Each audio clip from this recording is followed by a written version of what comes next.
Hey, Graphic Design 1. So this is going to be the demo for creating the vintage tee with a bunch of different versions of your subject. The subject that we're using as practice is my mom's dog. So his name is Chilli Dog. And this is the part of the demo where we get all of the images and the background situated. In order to see how we do the text, you're going to need to go look at the layer styles guide, and there's several screenshots of the different types of effects used for making that text. So let's go ahead and get started. So we're going to do File, New. We're going to make it 11 by 17 inches. Make sure your resolution says at least 300 pixels per inch. And then let's change the title to say Chilli Tea.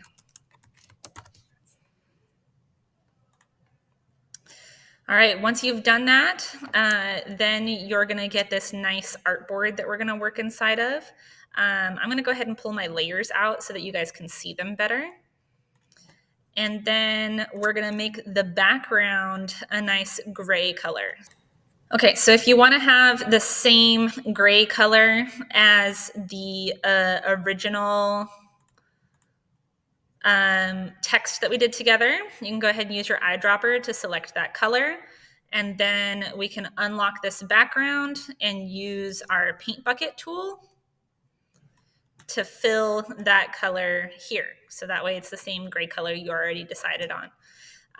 Now from here, what we've done in the past is that we opened all of our photos in separate documents on the tabs that you see up there. But this time we're going to embed our pictures directly into the document. So we're going to do File, Place Embedded. You guys are going to download all the pictures of Mr. Chilli Dog, so that way you can open them individually into this document following the next instructions. So the first one I'm going to do with you guys is going to be this picture where he's like laying on the grass. So we're going to go ahead and place that. And then after you've placed that image, you want to make it nice and large. So on my computer, I don't have to hold shift in order to keep the proportions, but depending on the version of Photoshop that you guys have on your computer, you might need to hold shift in order to keep your proportions similar. So the next thing we're going to do is we're going to remove the background. And this is going to be review from our cut out the background video. So this time, instead of using my quick selection tool from the beginning, I'm going to try to use my object selection tool and see if that artificial intelligence feature does a good job of selecting the subject. So I'm going to go ahead and click on Mr. Chilli Dog here. And then after I do that, I want to give it enough time to think about making that selection because it is an AI feature. And so I want to give it time to figure it out. Okay, so now that we've used the object selection tool to select Chilli, we can see that it has those marching ants going around the outside. And even though object selection tool is pretty smart, it's not exactly perfect. So we're gonna have to edit that selection. So what you're gonna do is you're gonna look for this pop-up menu and you're gonna find the brush that looks like it's got stuff coming off the end of it. So go ahead and click on that guy so that we can modify our selection. And we're gonna choose the select and mask option. So when you do that, this should look pretty familiar because it's very similar to our cut out the background demonstration. The one thing that you want to make sure of is that the view says overlay. So that way we can tell that everything that's red is going to get taken out and everything that's the correct color is what's going to stay behind. So our next thing here is that we need to get rid of the leash because we don't want that part. And then we're going to clean up where the grass is. So I'm going to use my quick selection tool, which is the top one on the right. And I'm going to deselect the lanyard, the leash, by making my brush a little bit bigger. and then holding Alt so that it turns into a minus sign. So I'm going to get rid of this. And then now I want to use my refine edge tool. So this is something, again, that should be pretty familiar. This should be review, but I'm just going to go ahead and use this tool along the edges of where the grass is to try to get rid of anything that's grass or anything that's green that's going to show up around the edges of Mr. Chilli Dog here. So take a moment to do that.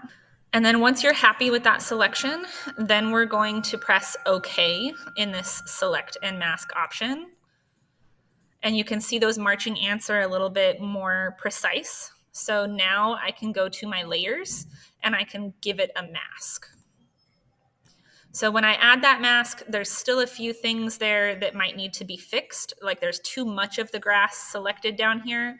And so this is why we want to know how to do things manually first instead of doing the AI version first. So that way we can go back and edit anything that we need to edit. So I'm going to go with my brush tool here, and I'm going to get rid of anything that I don't think belongs there. So I'm going to brush with black to get rid of some of this grass here. And then I'm also going to kind of round out the edges of Chilli so that way he doesn't look like he got cut in half right here. So I'm going to round out the edge here on the top and the bottom, and then make it softer on the side. So that way I get something that looks like this. And then the next step that we're going to do here is we're going to add an effect of an outer glow. And you can kind of decide what color you want to do for each version. So let's say that I wanted to do maybe like a orange color for this first one. And then we can make the size a little bit bigger so that we can see it. And then maybe the spread can be a tiny bit bigger so that it starts a little bit further away from his body.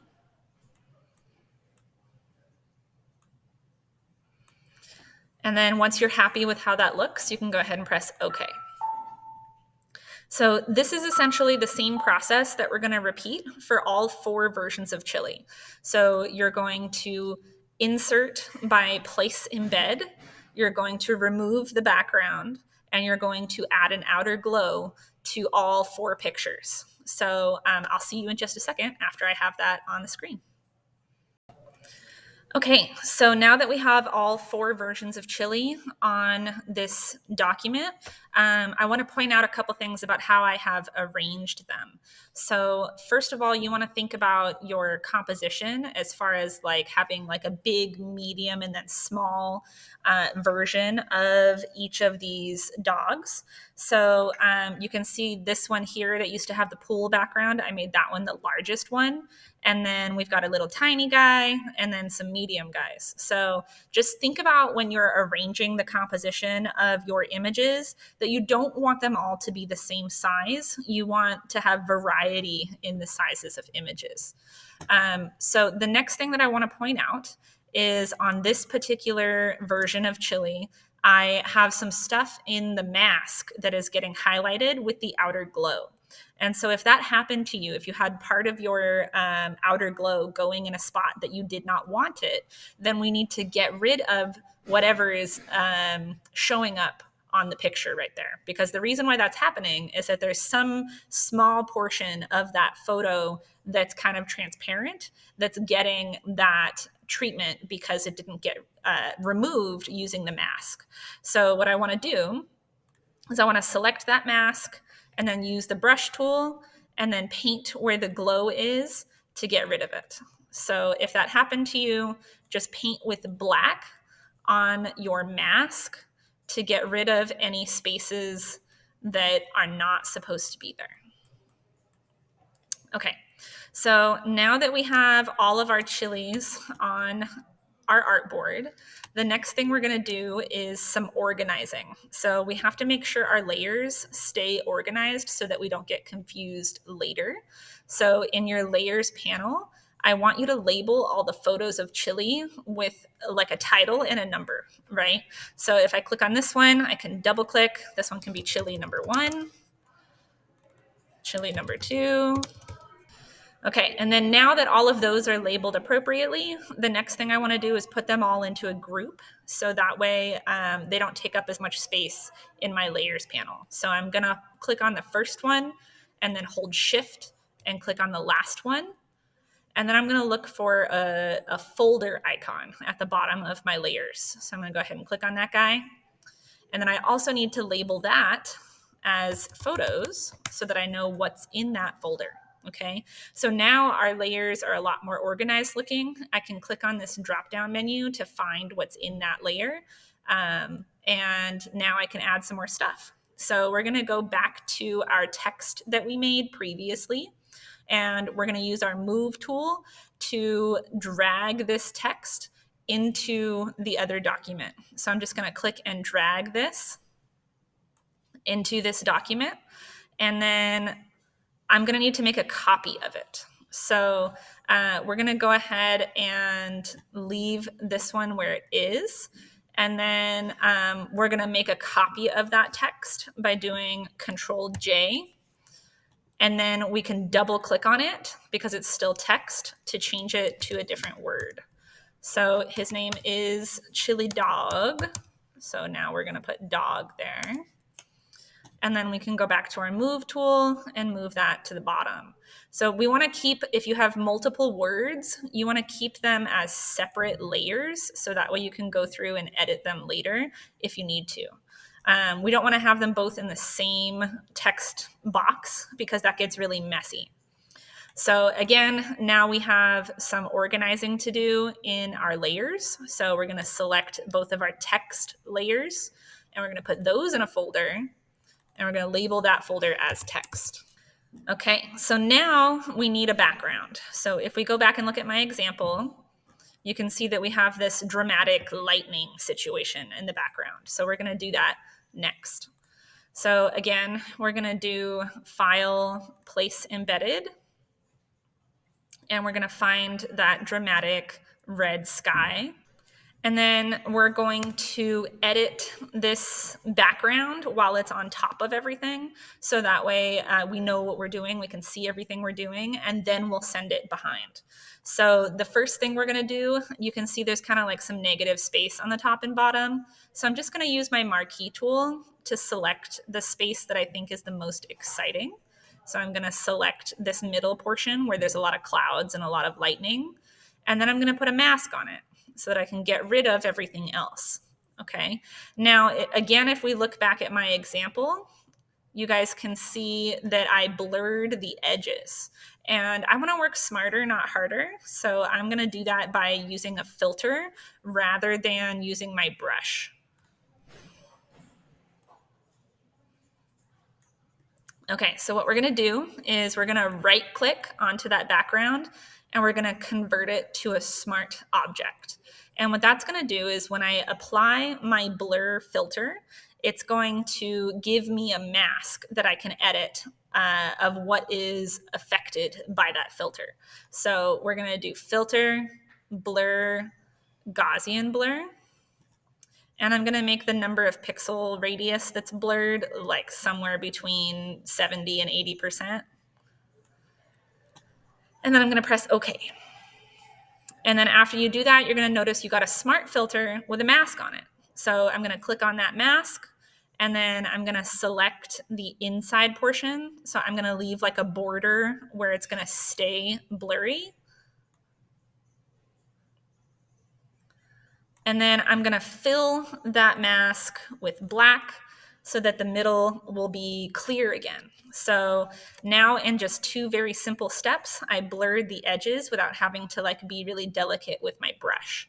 So now I can drag this background underneath all of my folders. And then it acts as a pretty cool background for Mr. Chilli Dog. Now, if you want to be super fancy, you can blend out where the edges are of the sections that are clear and blurry. So we can go onto that mask and use our brush tool and change the opacity to be a little bit lower and change the hardness to be lower so that this is more blended. And again, I don't have to do that everywhere. I'm just going to do that in the places where it stands out. So if I can see that line of where it goes from being blurry to being solid, then I want to use my brush either painting with black or white to blend that out.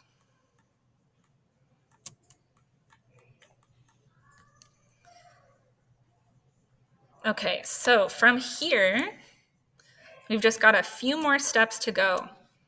So if we look back at my example,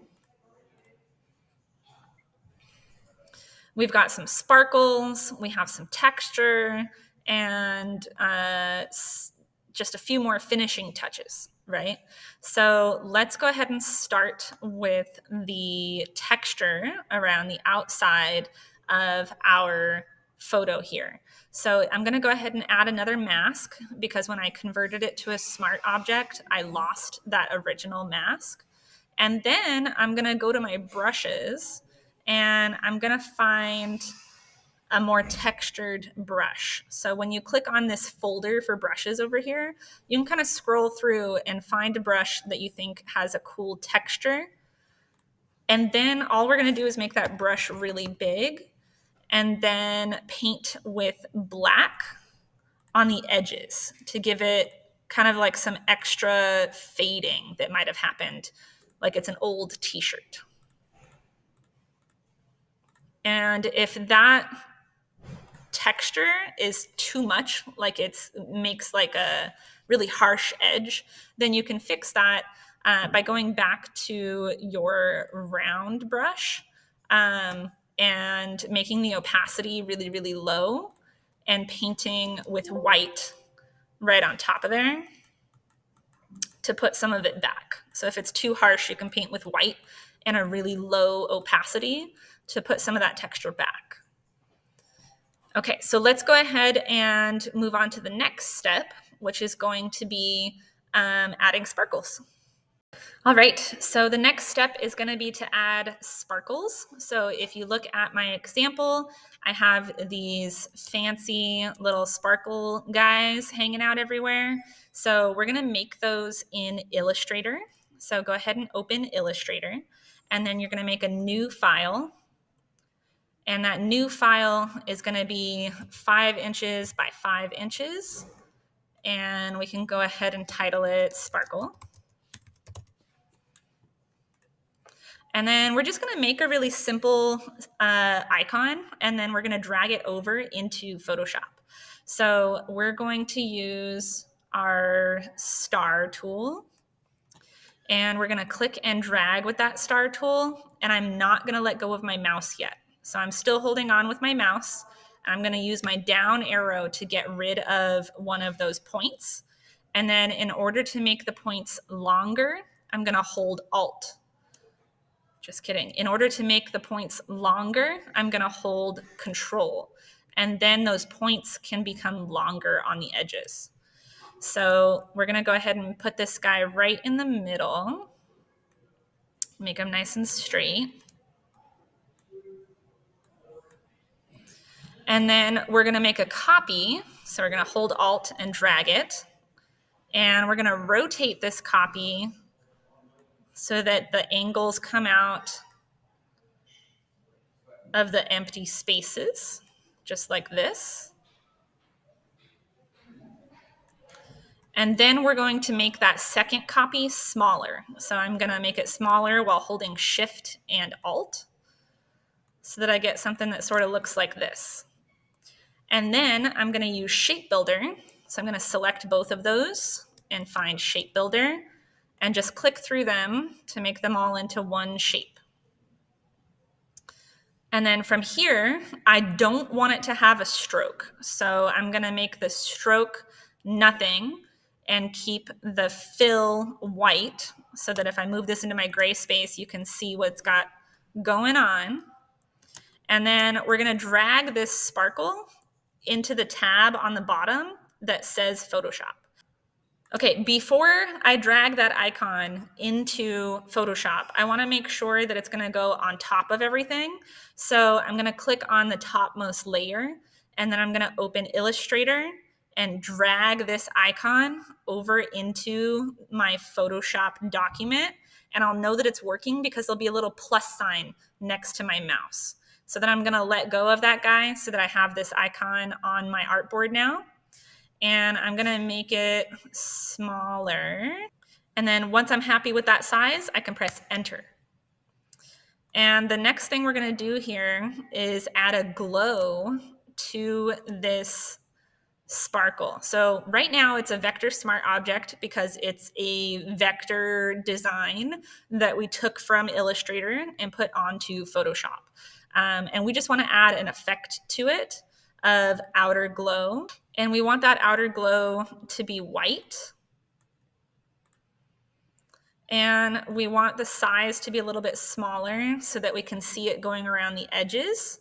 And if we wanted, we could change the contour so that way it contours the edge of the shape a little bit better. So you can click that drop down menu and kind of play with those and see which one you like better, right? And then once we're happy with that, then we're gonna make copies of it. So remember, to make a copy, you're gonna do Control J, and then you're gonna use your move tool to click and drag that sparkle to another location. So I'm just gonna do that a couple more times. So Control J, drag it over, Control J, put it in a different spot.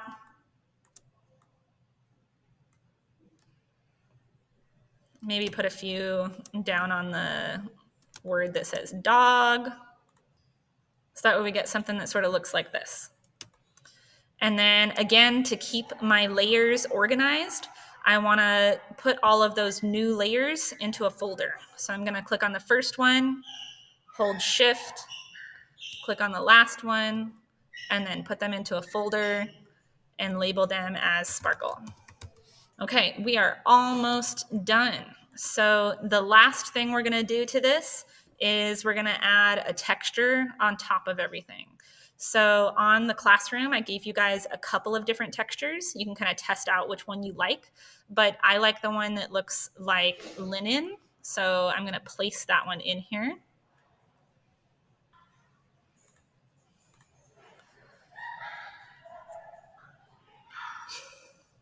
And then once you have that texture placed onto your document, you're gonna go ahead and make it take up the whole space. So I'm gonna make it nice and big, and then we can kind of stretch it if we need to. It's not a big deal. And then we're gonna change the blend mode, which is gonna affect how it blends with all of the layers that are underneath it. So we're gonna go, instead of saying normal right here, we're gonna click on those blend modes, and we're gonna change how it's blending with everything. So if you have a texture where you want the black parts of the texture to remain where you can see them, then I would do multiply. If you have one where you want the lighter parts, the white parts of the texture to stay behind, I would do screen. Overlay sometimes does a pretty good job, but I just want you to pick whatever one of these you think looks exciting. And then we're also going to change the opacity to be a little bit lower, so that way it's not super distracting. And then from here, we're done. So if yours looks like mine, then you're going to save it as a JPEG to turn it in and get started on your individual version.